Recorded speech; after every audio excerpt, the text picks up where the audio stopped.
So, finding a therapist is very important to how well your therapy will be. Finding the right therapist is equally important. You can find any therapist, but if you don't feel comfortable or that therapist doesn't work for you, I don't think that your therapy will be as good as you want. You won't be motivated to go to therapy, or you won't be as forthcoming with information as you would need to be to have a good therapy experience.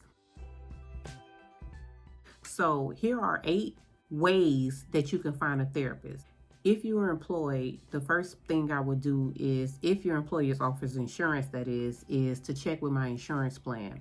When you check with your insurance plan, make sure that when you do find a therapist, you also find out how many sessions is included with your plan, and if there are any upfront fees that you have to pay in addition to what the insurance pays out. Those are 2 important things that you should find out from your plan once you do find a therapist with that plan. The second way you can find therapists is by mental health organizations like the American Psychological Association, or the American Association of Marriage and Family Therapists, or you have like associations of LGBTQ and psychiatry. So big organizations like that, you can find those organizations via Google or any other search engine that you may use, and then look into those organizations. I think you have to type in like a zip code or a area location, and from there they'll give you a list of therapists that are in close into your area. You can check your local resources. There are a lot of mental health, well, I won't say a lot, there are more coming around now, but there are mental health resources that you have locally that you can look into. I won't get into any names because that is very specific to what your area, how many are available, what's available. So you can also Google, I would type in something like mental health near me, or mental health services near me, or something along those lines, to see what comes up locally for you. If you have seen a therapist in the past, or if you know exactly what's going on with you via maybe a primary doctor diagnosed you with something or something along those lines, like let's say for instance, if you have an eating disorder, there are very specialized therapists out there, some that deal with, let's say, eating disorders only, or some that deal with anxiety only, or some that deal with family, marriage, and relationships only. There are tons of specialized therapists out there, which could be a better match for you versus you going to someone who kind of specializes in everything, or I wouldn't say specialize in everything, I'll say treats everything. Dealing with somebody who's like a specialist at it could get you better results, or have more resources available to you, because that's their specialty. That's what they deal with day in and day out. So specialized services, you can look for therapists that are specialized in whatever it is that you may be going through, if you already know what that is.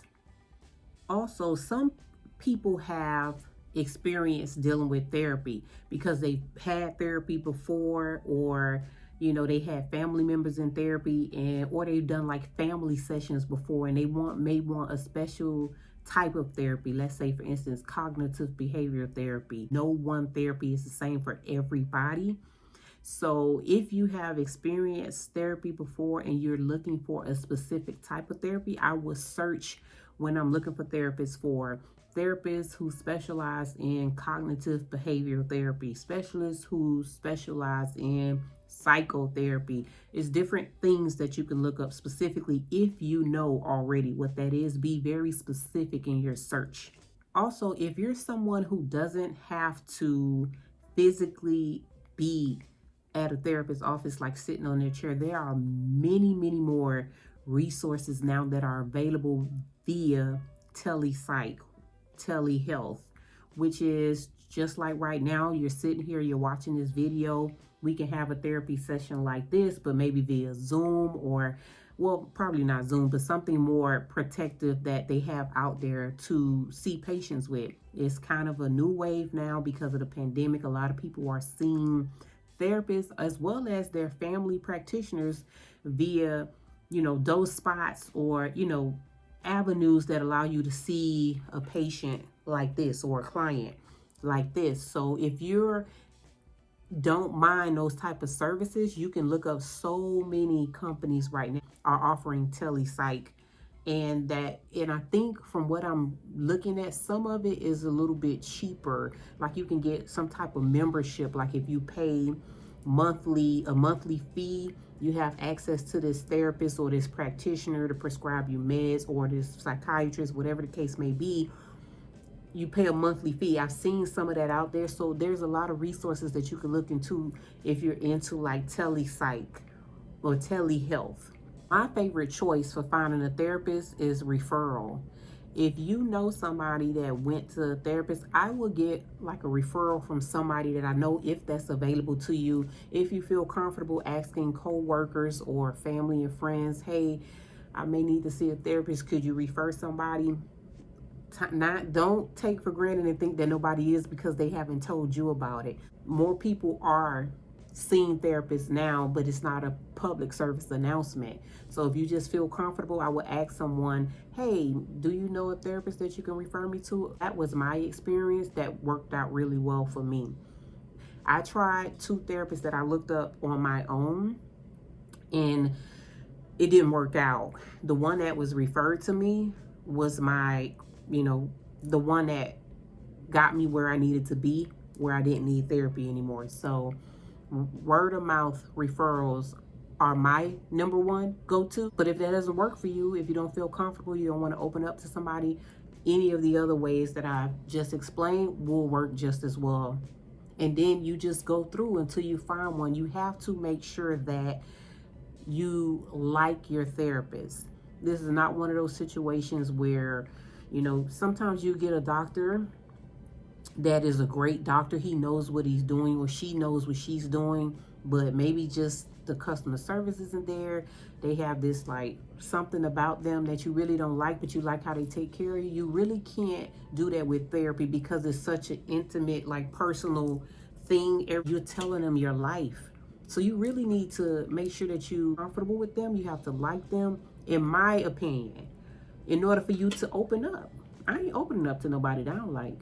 I don't care how they could help me. If I don't like you in a way, like coming out to you and getting ready to tell you my life, I need to like you. I need to feel comfortable with you. And that's the only way that they can really help you get the best out of therapy, is if you are able to open up to them and tell them everything. So you have to make sure that you like your therapist and that you're comfortable with them. And the last thing is that there are many more ways to find a therapist. Those are 8 that I gave you, but just know that there's no one therapist fits all.